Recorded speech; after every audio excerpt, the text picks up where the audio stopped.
ඔබ නැවතත් හිරු ප්‍රවෘත්ති සමගින් යෝජිත දෙමුහුන් යුද අපරාධ අධිකරණයේ පිහිටුවීම පිළිබඳව රජයට බලපෑම් සිදු කිරීම සඳහා විදෙස් නියෝජිතයින් දෙවයිනට පැමිණ සාකච්ඡා පවත්වන බව පාර්ලිමේන්තු මන්ත්‍රී විමල් වීරවංශ මහතා පවසනවා.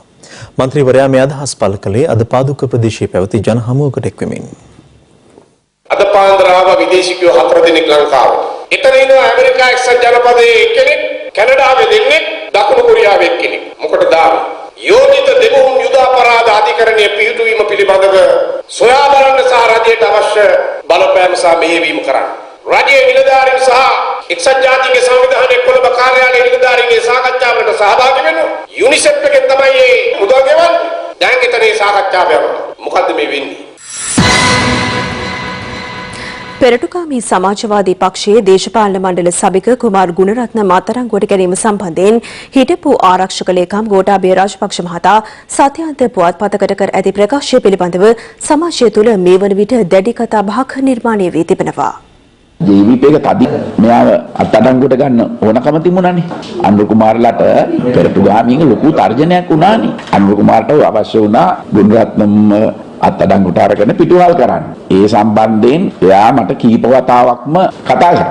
අපි දැනගෙන හිටියෙත් නැහැ පින් හැඩහුරුවක්. මට මතකයි අපිට හම්බුණු සමහර වෙලාවට එයාට යවුවා මේවා හරිද කියලා බලන්න. අපි දැනගන්න කැමති ගෝඨාභය රාජපක්ෂ මහත්මයාගෙන් කුමාර ගුණරත්නම් පැහැරගත්ත වෙලාවේදී ඇයි ඔක කිව්වේ නැත්තේ? එහෙම කිව්වේ නැහැ. ඒ කුමාර ගුණරත්නම් මහත්මයාගේ ප්‍රශ්නේ තිබෙන්නේ ආණ්ඩුවත් එක්ක අධිකරණ තුල පොලිසිය තුල. ඒ නිසා අපි කියන්නේ දේශපාලන පරිගණකම් කරන්නේ නැතුව නීත්‍යානුකූලව කරන්න පුළුවන් කටයුතු කරන්න. ගෝඨාභය රාජපක්ෂ මහත්මයාට අපි අහන්න කැමතිද ලලිත් කූගන් පැහැර ගන්නත් ෆොටෝ දුන්නේ අපිද කියලා. මීට කලින් සුදු වෑන් වලින් පැහැරගත්තට දුන්නේ අපිද කියලා දැනගන්න කැමතියි. දැන් කුමාර ගුණරත්නම් මහත්මයා එක සැරයක් පැහැරගත්තේ ගෝඨාභය රාජපක්ෂ මහත්මයාගේ කණ්ඩායම. ඒ ගෝඨාභය රාජපක්ෂ මහත්මයාම ඒ මහින්ද රාජපක්ෂම ඡන්දෙ ඉල්ලනකොට කුමාරපත්ත මහත්මයා ලංකාවට ආවේ දුමින්දනාගම ජනාධිපති වෙයි කියලා හිතාගෙනත් දන්නේ නැහැ. අපි සම්පූර්ණයෙන් ප්‍රතික්ෂේප කරනවා. අපිට කිසිදු ආකාරයක කුමාර ගුණරත්නම් මහතා හෝ ඒ සුළු දේශපාලන කණ්ඩායම අපිට දේශපාලන අභියෝගයක් නෙමෙයි. වාමාංශික ව්‍යාපාරවල කරන්න තියෙන ලොකුම පාවාදීම තමයි Taman එක්ක වැඩ කරන සහෝදරයෙක්ව පාලකයන්ට පාවලා දෙන්නේ. මිනිමරු කල්ලියකට ෆොටෝ පෙන්නන්නේ මරන්නනේ. පුරතල් කරන්නේ නෙවෙයි. ඒකට එහෙම කරලා තියෙනවා නම්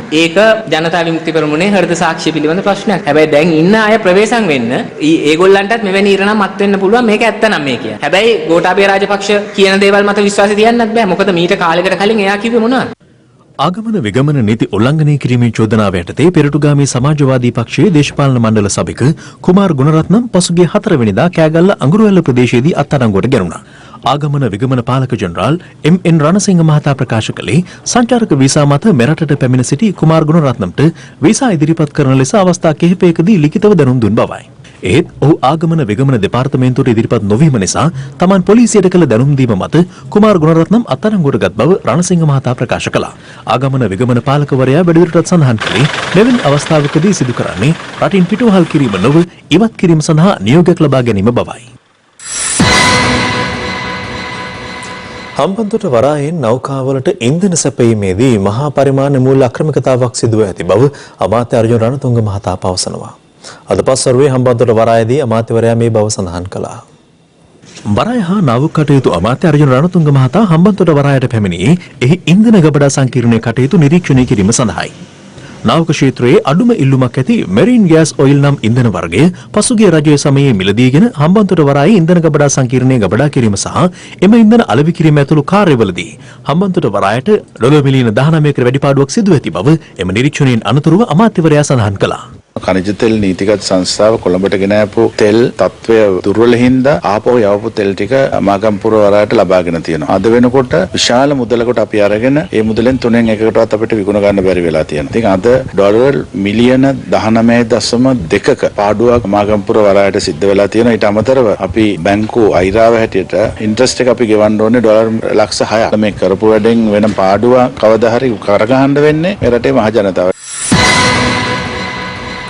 තමා ඇතුළු පිරිස ආණ්ඩුවට එක් වූයේ එහි ගමන් මඟ නිවැරදි කිරීම සඳහා බැවින් ආණ්ඩුව වැරදි මඟක යන්නේ නම් ඉන් ඉවත්වීමටද සූදානම් බව ප්‍රවාහන අමාත්‍ය නිමල් සිරිපාල සිල්වා මහතා පවසනවා.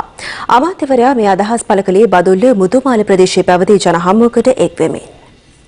අවුරුදු 4මාරක් යනකම් පාර්ලිමේන්තුව විසිරුවන්නත් බෑ. තමුන්නාසලා ඉල්ලන්නේ වතුර, පාරවල්, රක්ෂා සංවර්ධන. මේවා විපක්ෂයේ වාඩි වෙලා ඉඳලා ලබා දෙන්න පුළුවන් කමක් නැහැ. මේ දුප්පත් කඳුකරේ ජීවත් වෙන මේ ජනතාවට අවශ්‍ය දේවල් ටිකක් හරි හොයලා දෙන්න පුළුවන් වෙන්නේ රජයට සම්බන්ධ වෙලා යම් තනතුරක් ගත්තොත් විතරයි. ඒ මිසක් මේ එක්සත් ජාතික පක්ෂයට ගියේ නැහැ. රනිල් වික්‍රමසිංහ මහත්තයාගේ තුරුල්ලට ගියේ නැහැ. අපිට ඕන ආණ්ඩුවේ ගමන් මගක් නිවැරදි කරන්න. ඒකත් ආණ්ඩුව හරියට යනවා නම් ආණ්ඩුවත් එක්ක ඉන්නවා. ආණ්ඩුව වැරදියට යනවා නම් එදාට ආණ්ඩුවෙන් අස්වැලා යනවා. මේ අතර අමාත්‍ය විජිත් විජේමුනි සොයිසා මහතාද අද මොන්රාගල පුස්තකාල ශ්‍රවණාකාරයේ පැවති පිළිගැනීමේ රැස්වීමකදීද නව රජය පිළිබඳව අදහස් පළ කළා.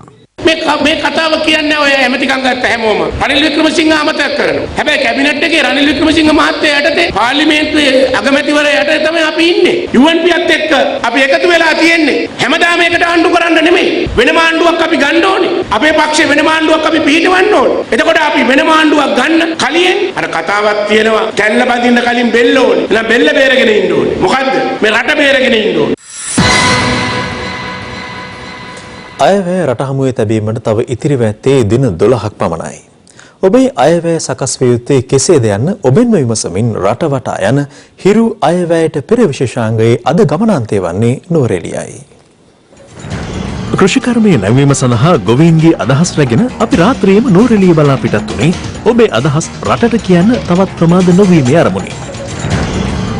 හිරු අයවැයට පෙර කණ්ඩායමට ගමනේ විඩාව දැනුණත් නුවරඑළියේ සුළඟ අපට ගෙන ආවේ ප්‍රබෝධයක්. නමුත් අපි පසු කර ගිය මේ තේදළු නෙළන්නියන්ගේ මුහුණේ ඒ ප්‍රබෝධයේ සතුට දිසුවේ නැහැ. වණක්කම් අම්මා. කොහොම பேச முடியுமா? භාෂාව චතුරව හැසිරවීමේ හැකියාව අපට නොමැති නිසා පරිවර්තනයෙන් අපිට සහාය වුණේ ගණේෂ්. நாங்களா 7 பேர் 8 பேர் ஒரு வீட்டில் தான் இருக்கோம். இதுவே A-level කරලා දැන් කොළඹ ගාමන්ට් එකේ තමයි වැඩ කරන්නේ. හාල් පිටි ඕ දේවල් ඔක්කොම මිල අඩු වෙන්නේ. බඩු මිල ප්‍රශ්නයි පඩි තමයි ප්‍රශ්නේ. හොස්පිටල් වත්තේ තමයි ඒ ගියොත් එම බේත් දෙනවා ඒක එච්චර අරින්නේ නැහැ. අපි පිටින් තමයි ගන්නෙ නැත්නම් නුවරඑළිය තමයි යන්න ඕනේ. எங்களுக்கு வீடு வாசல் ஒழுங்கா செஞ்சு கொடுக்கல. ஆத்தோர மத்த அந்த லாயருக்கு எப்ப ஸ்லிப் ஆகுதுன்னு தெரியாது. කම්කරුවන්ගේ ගැටලු වගේම ශ්‍රී ලංකාවේ අපනයන ආදායමට වාර්ෂිකව ඇමරිකානු ඩොලර් බිලියනයකට වැඩි ආදායමක් දායක කරන තේ නිෂ්පාදකයින්ට මෙවර අයවැයෙන් ඇති බලාපොරොත්තු බොහොමයි. ගිය මාස 12 තමයි ලංකාවේ තේ කර්මාන්තය මුහුණ දුන්නා. අමාරුම මාස 12. මොකද රුසියාවේ රුබෙල් අරුබුදත් එක්ක සම්පූර්ණයෙන් ලංකාවේ තේ මිල කඩා වැටුණා. ඉතින් අපි නම් බලාපොරොත්තු වෙන ප්‍රධාන දේ තමයි දැන් සාම්ප්‍රදායික මාකට්ස් වලට නැතුව අලුත් මාකට්ස් හොයාගන්න එක තමයි අපිට පේන අනාගතය. ඒ සඳහා පබ්ලිසිටි කැම්පේන් එකක් යන්න ඕනේ ලංකාවේ තේ ලෝකේ නම්බර් එකේ තේ කියලා පෙන්වන්න. තේ පොල් හා රබර් කලක් අපේ ප්‍රධාන අපනයන භෝග බවට පත්ව තිබුණා. නමුත් රබර් කර්මාන්තයෙන් ලැබෙන අපනයන ආදායම පහළ ගියාසේම තේවලටත් ඒ ඉරණම අත්වීමට වැඩි කලක් ගත නොවන බවයි අපනයනකරුවන්ගේ අදහස. මේ අයවැය යෝජනා ගොන්නත් බලධාරීන් හමුවේ තබමින් හෙට අලුත් දිගහැරුමකින් අපි හමුවෙමු.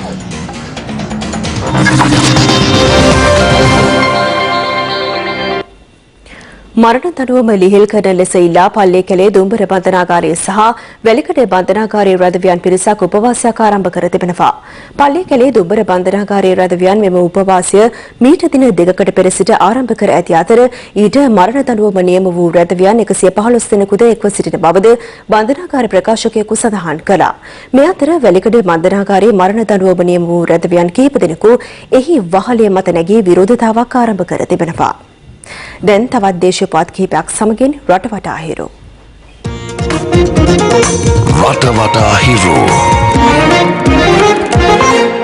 යුද හමුදා පොලිසියේ නිලධාරීන් පිරිසක් කහටගස් දිගිලිය ප්‍රදේශයට ගොස් යුද හමුදාවෙන් පලා ගිය සෙබළුන් 30 දෙනෙකු අත්අඩංගුවටගෙන ආපසු එමින් සිටියේදී අනුරාධපුර මිහින්තලේ ප්‍රධාන මාර්ගයේ කන්නට්ටිය ප්‍රදේශයේදී අද අලුයම ඔවුන් ගමන්ගත් කැබ් රථය පෙරලීමෙන් තුවාල ලැබූ 5 දෙනෙකු රෝහලට ඇතුළත් කර තිබෙනවා. කොළඹ සිට මොරටුව දෙසට ධාවනය වූ ත්‍රිරෝද රථයක් ඒ පැද වූ රියදුරට වේගය පාලනය කරගත නොහැකි වීමෙන් මොරටුව පොලිසිය ඉදිරිපිටදී මාර්ගයේ පෙරළී ගොස් ඇති අතර එම රථයේ ගමන්ගත් ඔහුගේ 6 හැවිරිදි දියණිය තුවාල ලබා කළුබෝවිල රෝහලට ඇතුළත් කිරීමෙන් අනතුරුව ජීවිතක්ෂයට පත්ව තිබෙනවා. පොලිසිය පැවසුවේ අදාළ පුද්ගලයා බීමත්ව රිය ධාවනය කර ඇති අතර මෙවන විට ඔහු අත්අඩංගුවට ගෙන ඇති බවයි. පිළියන්දල ස්වාරපොළ ප්‍රදේශයේ වෛද්‍යවරයෙකුට අයත් නිවසක ඉදිරිපස තිබූ පිහිනුම් තටාකයකට වැටීමෙන් ඒ ආසන්නයේ නිවසක 5 හැවිරිදි දරුවෙකු ජීවිතක්ෂයට පත්ව තිබෙනවා. පොලිස් පරීක්ෂණවලදී අනාවරණය වී ඇත්තේ සිද්ධිය වන අවස්ථාවේ වෛද්‍යවරයාගේ නිවසේ කිසිවෙකුත් සිට නැති බවයි. අම්පාර කොණ්ඩුවටුවාන සටන් පුහුණු පාසලේදී යුද හමුදා ලුතිනන්වරයෙකු T56 ගිනියවයකින් වෙඩි තබාගෙන දිවිහානි කරගෙන තිබෙනවා.